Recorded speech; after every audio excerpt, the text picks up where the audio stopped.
उत्पत्ति अध्याय 10। नूह की वंशावली। नूह के पुत्र शेम, हाम और यपेत थे। उनके पुत्र जल प्रलय के पश्चात उत्पन्न हुए। उनकी वंशावली यह है। यपेत के पुत्र गोमेर, मागोग, मादे, यावान, तुबल, मेशेक, तिराश हुए।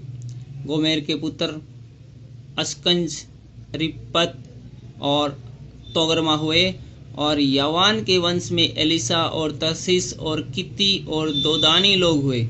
इनके वंश अन्य जातियों के द्वीपों के देशों में ऐसे बंट गए कि वे भिन्न भिन्न भाषाओं, कुलों और जातियों के अनुसार अलग अलग हो गई। हाम के पुत्र कुश, मिस्र, फूत और कनान हुए। और कुश के पुत्र शब्बा, हवीला, शब्दा, रामा, सबूतका हुए। और रामा के पुत्र शबा, दनान हुए। कुश के वंश में निर्मोद भी हुआ। पृथ्वी पर पहला वीर वही था।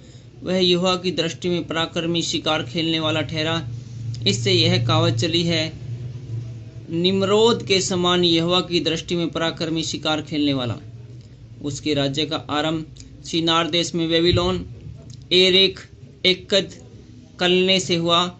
उस देश से वह निकलकर अश्शूर को गया और नीनवे, रहोबोतीर और काले को, और नीनवे और काले के बीच जो रेशेन है उसे भी बसाया। बड़ा नगर यही है। मिस्र के वंश में लूदी, अनामी, लहाबी, नप्तूही और पत्रुशी, कलहुई और कप्तोरी लोग हुए। कसूलियों में से तो फलस्ती लोग निकले।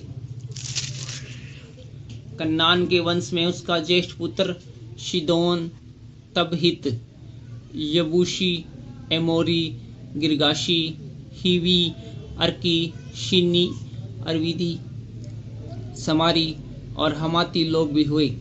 फिर कनानियों के कुल भी फैल गए और कनानियों की सीमा सिदोन से लेकर गरार के मार्ग से होकर अज्जा तक, और फिर शदोम और अमोरा और अदमा और शिबियोम के मार्ग से होकर लासा तक हुआ। हाम के वंश में यही हुए। और ये भिन्न भिन्न कुलों, भाषाओं, देशों, जातियों के अनुसार अलग अलग हो गई।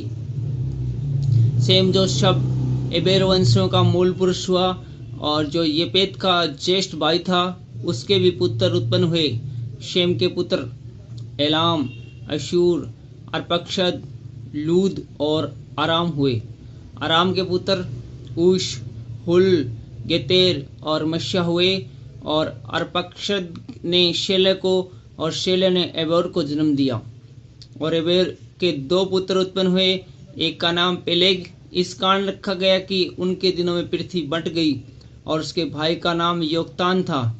और योक्तान ने अलमोदाद, शेलेप, हसरमावेत, यरह, यदोरवाम, उज्जाल, दिकला, ओबाल, अबीमाइल, शब्बा, ओपीर, हवीला और योबाब को जन्म दिया। यही सब योक्तान के पुत्र हुए। इनके रहने का स्थान मेसा से लेकर सपारा, जो पूर्व में एक पहाड़ है, उसके मार्ग तक हुआ। सेम के पुत्र यही हुए। और ये भिन्न भिन्न कुलों, भाषाओं, देशों और जातियों के अनुसार अलग अलग हो गई। नूह के पुत्रों के घराने यही है और उनकी जातियों के अनुसार उनकी वंशावली यही है। और जल प्रलय के पश्चात पृथ्वी भर की जातियां इन्हीं में से होकर बट गई। Thank you.